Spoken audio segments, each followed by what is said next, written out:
marka la habeen wanaagsan waa khamiis ay jimca soo galayso taariikhduna waxay ku astaysan tahay 4 bisha afraad ee Abriil 2019 warka oo dhan caawa waxaa la diyaaraa wariyaheena Cabdullaahi Xuseen Canshuur Cabdilqani Cabdullaahi Ibraahim waa mahadsan tahay habeen wanaagsan dhageystayaal warkii oo dhan aynu ku bilownay faahfaahinno kala duwan ayaa waxa uu ka soo baxayaa qarax goordhow lagu weeraray dugsiga tababarka booliiska ee General Kaahiye Cabdilqani Cabdullaahi Ibraahim oo stuudiyaha Mikeela jooga ayaa isha ku hayay dhowr qof iyo sidoo kale goob joogayaalna wareystay sida ay wax u dhaceen Cabdiqani soo dhow Cabdullaahi waad mahadsan tahay qaraxa waxa uu dhacay abaaro 7 fiidnimo iyo qadar daqiiqada ah waxaana uu ahaa mid gaari lagu raray ama gaari walxaha qarxa lagu raray oo lagu weeraray dugsiga tababarka booliiska ee General Kaahiye ee ku yaala degmada Xamarjajab ee gobolka Banaadir wararka intooda badan waxay sheegayaan in gaariga uu ahaa mid doonayay inuu gudaha u galo dugsiga tababarka booliiska General Kaahiye isla markaana ididka hore ama halka dugsiga gaadiidka galay lagu baaro birtuna taalo askartana joogan lagu joojiyay si loo baaro loona diiday inuu gudaha u gudbo halkaasi oo gaariga ku qarxay inkastoo warar kale ay sheegayaan in gaariga uu ahaa mid meel ka agdhow wadada gasha dugsiga tababarka booliiska General Kaahiye ama ididka hore lagu baakimay oo markii hore ku baakinaa sidaasina uu ku qarxay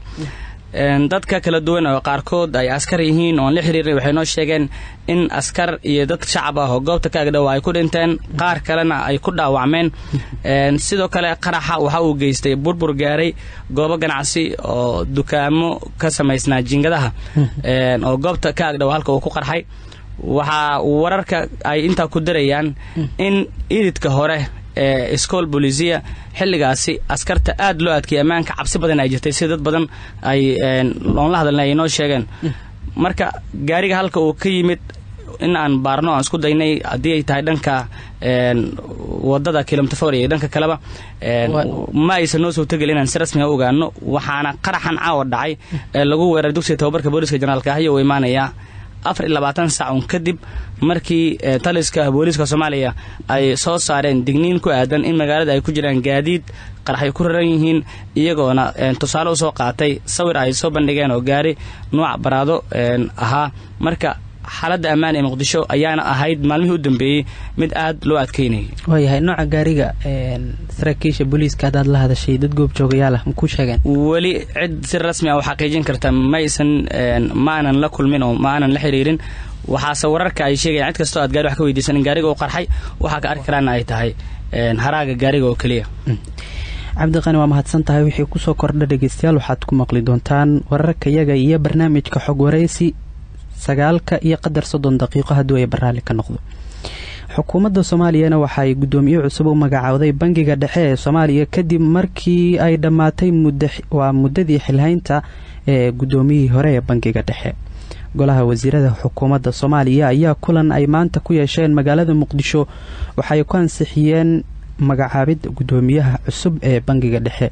gudoomiyaha cusub ayaa waxaa lagu magacaabaa Cabdiraxmaan Maxamed Cabdullaahi kaas oo magacaabistiisa ku yimid guddi loo xil saaray xulista kuwaas oo ka tirsan golaha wasiirada xukuumadda federaalka ee Soomaaliya gudoomiyaha cusub ayaa waxa uu leeyahay sida kulanka laga sheegaba khibrad dhinaca maamulka iyo dhaqaalaha ee bangiyada waxaana la sheegay inuu ka mid ahaa guddiga soo xulidda ninkii noqonayay gudoomiyaha bangiga dhexe inkastoo uusan isagu markii dambe uu noqday ninka loo xushay inuu noqdo xilka gudoomiyaha bangiga dhexe ee Soomaaliya Nairobi hadii aynu eegnana guddiga ganacsatada Soomaalida ee degta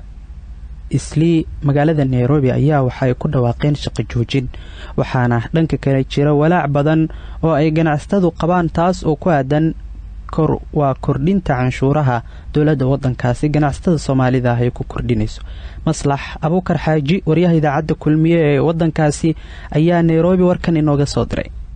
ganacsatada reer isli waxaan goosanay dukaamaha in la xiro dibkaana waxaa keenay canshuurtaanayto la gurihayo guddiga ganacsatada xaafadda ay Soomaalida ku badan tahay isli magaalada Nairobi waxaa shalay ay qaateen go'aan ku aadan in gabi ahaanba ay si kumeel gaar ah u hakiyeen howlihii ganacsi ee ka socday xaafadda kadib ashtako ay ka keeneen qiimaha canshuuraadka dowladda Kenya ay ka qaado alaabaha ay kala soo degaan dekedda magaalada Mombasa. iyadoo taasi ay jirto ayaa waxaa muuqanaysa in ganacsatada ay ku kala qaybsameen arintaasi isla markaana qaar ka tirsan ganacsatada waxa ay qaateen go'aan ku aadan in si iskood ay u furtaan goobahooda ganacsi iyagoo sheegay in tani ay ka dambeysay kadib markii ay qiimeeyeen daruufaha ku gadaaman. ganacsato kala duwan ayaan la hadalnay, qaarkood waxaa xiran goobahooda ganacsiga halka kuwa kalena ay dib u fureen goobahooda ganacsiga. walaahi anigu shalay waan xidhay laakiin maanta waan iska furtay sababta aan furin waxay tahay biil baan laga sugayaa, waxyaalo badan baan laga sugayaa inuu iska xidhnaado muhiim nooma aha, laakiin dawladda Kenya waxaa leenahay canshuuraha naga dhinto. anigoo Cabdiraxmaan Cabdullaahi Nuno oo Nuno Communications kale salayto dukaamii idil waa xirnay. dhib fari badan ayaa ka taagan dhinaca canshuurta. dawladda Kenya ayaa tiri canshuurtii oo loo canshuuri jiray 3 milyan loo canshuuro 12 milyan. marka xaaladaas oo meesha taagan ayaa noo adkaatay anagoo oo bis isli community waxaan ka caawinaynaa dawladda Kenya inta canshuurtan hoos u soo celiso oo sidii hore noo celiso oo hadda waayo nolosha dadkii hadda lacag kaas ma hayaan oo wixii loo iibsan lahaa kaaskii wixii ma jirto. dawladda waxaan ka codsan lahaa intay ku soo celiso lacagtii sidii hore aan ku canshuuri kartay naga dhaaftana lacag hadda ay ku kordhinayso. lama oga ilaa iyo xilliga sida rasmiga ah halka looga gaari doono khilaafka ka soo dhexisboonaaday laanta canshuuraha ee dawladda Kenya iyo waliba guddiga ganacsatada xaafadda Islii. Maslax Abukar Xaaji, Radio Kulmiye, Nairobi. qaar ka mid ah beelaha degmada Marka ee gobolka Shabeellaha Hoosena waxa ay cabasho ka muujinayaan maamulka cusub ee degmadaasi oo goordhow maamulka Koonfur Galbeed uu magacaabay. Axmed Maxamed Ibraahim ayaa dhameystiraya warkan. beelahan oo kamid ah beelaha waxa ka dega gobolka Shabeellaha Hoose maray maanta la hadleen warbaahinta ay sheegeen in magaalada Marka loo soo magacaabay shakhsi aan ku haboonayn sida ay hadalka u dhigeen sifaalaha hogaamineed iyo isku haynta shacabka halkaasi degan. sidoo kale waxa ay hoosta ka xariiqeen inay ku qadeen xilka cusub oo uu magacaabayay madaxweynaha Koonfur Galbeed Soomaaliya Cabdicasiis Xasan Laftagareen. inta waxay ku dareen hadalkooda inay ka doonayaan madaxweyne Laftagareen in cabashadoodii wax ka qabto. dhib badan ay ka tabinayaan oo naf iyo maal bale dadkoodii deeqoodii waxa ugu dambeeyay shalay 18 neef oo geel ah ayaa maamulka ragga hogaaminayay gacmahooda ku toogteen maleeshiyadku adeegsadeen. madaxweyne marka hadana ma qabato in hadii alla ilmaayo waxa dhisayso waa maamul dawladnimo rabtaa dawladnimada waxa rabtaa waxa amni waay. waxaan ku leenahay dib isugu noqo wax badan ayaa cabashadan soo noqotay. waxaan rajaynaynaa in hadii alla ilmaayo aad ka fikirto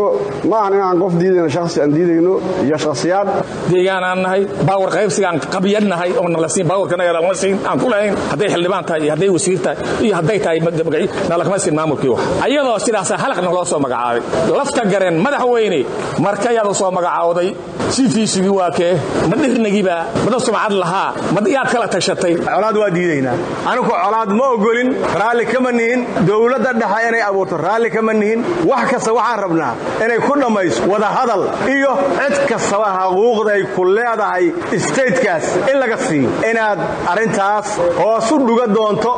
oo hoos u fiiri doonto oo cidda mudan iyo ciddaan mudnayn inaad kala garato waa rajaynaynaa. ninka degmada loo dhiibay oo Marka loo dhiibay waa nin Soomaaliya oo walaalkayna haddii wax ka qaldan yihiin waxa la rabaa waxa ka qaldan inuu socdo iska dhaafe dadkan Soomaali waa isla dhasheen waa wiil iyo abtigiis wiil iyo adeerkiis kulli waa isla dhasheen war iska dhaafe adduunyada aba la isu raadiyo haya in la yiraahdo maanta Soomaali isla dhalatay oo maaragtay wiil iyo abti iyo isoo adeer soo in la yiraahdo halkaan ha laga fogeeyo intay ka socotaa meel ka shaqeysa ma jirto. deegaanada iyo degmooyinka gobolka Shabeellaha Hoose ayaa qaar kamid ah waxa ka dhacay dagaal beeleedyo ay ku daateen dhiig far badan ka oo la doonayo in xalkeeda la gaaro ilaa iyo imikadan. Puntland in ka badan 40 muwaadin oo Ethiopian ah ayaa waxa laga dhoofiyay deegaanadaasi. Cumar Maxamed Soomani ayaa warkan dhameystiraya.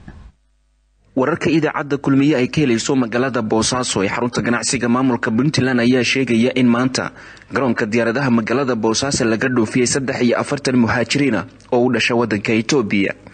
muhaajiriintan ayaa sida la sheegayo isu diiwaan geliyay waxaana ay codsadeen in dib loogu celiyo gudaha dalka ay ka yimaadeen ee wadanka Itoobiya.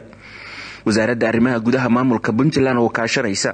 hay-adda muhaajiriinta u qaabilsan qaramada midoobay ee IOM ayaa dadkan ka dhoofisay garoonka diyaaradaha ee magaalada Boosaaso.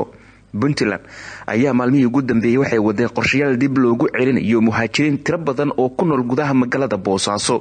gaar ahaan kuwa ka soo jeeda qowmiyadda Oromada, inkastoo dhinaca kale uu weli socdo qulqulka dadka ka imaanaya wadanka Itoobiya ee galaya gudaha deegaanada Puntland. magaalada Boosaaso oo xarun ganacsi oo ah maamulka Puntland waxaa ku sugan dad badan oo ka soo jeeda wadanka Itoobiya kuwaas oo u gaaray magaalada Boosaaso si ay halkaasi kaga sii taxriibaan isla markaana ay u gaaraan wadanka Yemen. balse waa markii ugu horeysay ee tiro kamida qaxootiga Itoobiyaanka ah ee ku sugan gudaha magaalada Boosaaso ay wasaaradda arrimaha gudaha iyo hay-adda IOM ay ka codsadaan in dib loogu celiyo gudaha dalka Itoobiya. rag sheegtay inay yihiin iskaashatooyinkii hore ayaa waxa eedeen kulul ay u jeediyeen gudoomiyaha iminka ee guddiga iskaashatooyinka xilligan jira. farxaan maxamed xuseen faahfaahinta warkan hayno eego. maxamed siyaad dhoore iyo cali faarax jimcaale oo sheegay inay horey u ahaan jireen iskaashatooyinka Soomaaliyeed oo maanta soo gaaray idaacadda kulmiye ayaa waxay eedeen u jeediyeen gudoomiyaha iskaashatooyinka Soomaaliyeed, waxayna sheegeen in gudoomiyaha uu si xoog ugu qaatay dhul ay leedahay dawladda Soomaaliya isla markaana iyaga ay gacanta ku hayaan muddo dhowr sano ah. sidoo kale waxay sheegeen in gudoomiyaha uu burburin ku sameeyay xaruntii hore iskaashatooyinka Soomaaliyeed oo ku taala degmada Warta Nabadda isla markaana iyaga ay gacanta ku hayeen, waxayna dawladda Soomaaliya ugu baaqeen in arintaasi ay wax ka qabtaan. magacayga waxaa la yiraahdaa Maxamed Siyaad Dhoore. waxaan nahay dad badan oo ka kooban 43 xibnood oo iskaashatooyinkii hore ah oo gacanta ku hayo deganay xaruntii iskaashatooyinka oo ku taala jidka warshadaha ka soo horjeedka warshada Caafi ilaa iyo 29 sano gacan ku haynay. waxaan ugu soo weeraray nin la yiraahdo Cadceed Cismaan Shuuriye oo ciidan ugu shuba awatay xoogow noogala wareegay xoogow ku dhisaa wuxuu rabaa inuu si musuqmaasuq uga faa'iideysto annagana xabad iyo wuxuu nooga saaray shaati dawladeed ciidan wata. hadee arintaas cabashaan ka qoranay xarunta taliska booliiskan geynay, waxaan kaloo geynay maamulka gobolka Banaadir duqa magaalada. arintaas waxaan ka codsanaynaa dawladda inay si degdeg ah wax uga qabtaan oo ay ninkaas naga qabtaan. magacaygu waa Cali Faarax Jimcaale. xuseen Cadceed Cismaan Shuuriye oo taliyaha saldhigga Wardhigley ah kamid ah. cabashadiin oo wiilkiisa waxaan geynay degmada Wardhigley. gudoomiyaha degmada Wardhigley waxay tiri waa joojinaya arintaas dacwo u imaada, ayaduna ma aanay joojin farahay ka qaaday way la ogtahay. wuxuu ku yimid Cadceed 3 goor wuxuu nagu jabiyay oo nagu burburiyo nagu baabiyay nidaam darro iyo qaab qabiila iyo shaar dawlo oo dadban nagu burburiyo. gudoomiyahaas ka soo sheeganaya ayuu nagu handaday oo nagu baabiyay oo nagu dhibaateeyay. waxaan ka codsanaynaa intaan ogeysin qaranka Soomaaliyeed oo madaxda ugu sareeyay iyo ilaa heer waaxid oo waaxid ugu hooseeya in ninka wax ka qabtaan. waxa soo haray meesha anagu waxaan degan 29 sano ceel bay leeyahay, ceelkii asaga baabiyay asaga duugay. dhanka kale isku day aynu sameynay inaynu helno gudoomiyaha la eedeeyay guddiga iskaashatada Soomaaliyeed ayaa inoo suuragelin, hase yeeshee markii uu nala hadlo waan idin soo gudbin doonaa ka jawaabistiisa eedaas loo jeediyay. maamulka degmada Daynile ee gobolka Banaadirna waxa ay dalbadeen in la caawiyo dad ku soo barakacay degmadaasi muddooyinkii dambe. Yoonis Duraan Cali haynoo dhameystira warkan. dad ka soo barakacay gobolada Baa iyo Shabeellada Hoose ayaa sheegay in xaalad nolol xumo ay ku haysato kaam ku yaala degmada Daynile ee gobolka Banaadir. dadka barakacayaasha ah ee soo gaaray degmada Daynile ayaa maalinba maalinta ka dambaysa waxa ay yihiin kuwa soo kordhaya siday sheegeen mas'uuliyiin ka tirsan maamulka degmada Daynile.